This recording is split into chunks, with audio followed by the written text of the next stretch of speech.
அந்த இருதயத்தை கர்த்தருடைய பிரசன்னத்தினால் நிரப்பப்பட வேண்டும். அந்த இருதயத்தில் கர்த்தருடைய வார்த்தை நிரப்பப்பட வேண்டும். தேவ தரிசனம் அந்த இருதயத்தில் நிரப்பப்பட வேண்டும். எத்தனை பேர் ஆமென் சொல்றீங்க? இருதயம் என்பது ஒரு நல்ல நிலமாக இருக்கிறது. அந்த இருதயத்தில் எது போட்டாலுமே விளையும். அல்லேலூயா. இந்த பூமியில் எது போட்டாலுமே விளையும். பார்த்துருக்கீங்களா? எந்த ஒரு விதை போட்டாலும் கொஞ்ச நாள் அப்படி மொழிஞ்சு மேலே வரும். நீங்கள் ஒரு இரும்பு நட்டி பாருங்க, இரும்பு கூட என்ன பண்ண, மனிதர்கள் என்ன பண்ணுறாங்க? விதைக்கப்படுறாங்க, புதைக்கிறாங்க, எல்லாம் போகுது.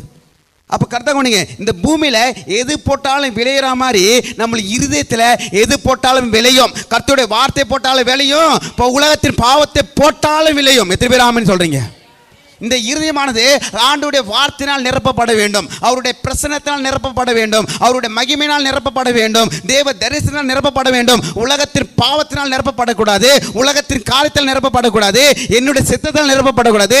தேவனுடைய சித்தத்தினால் நிரப்பப்பட வேண்டும். அல்லேலூயா.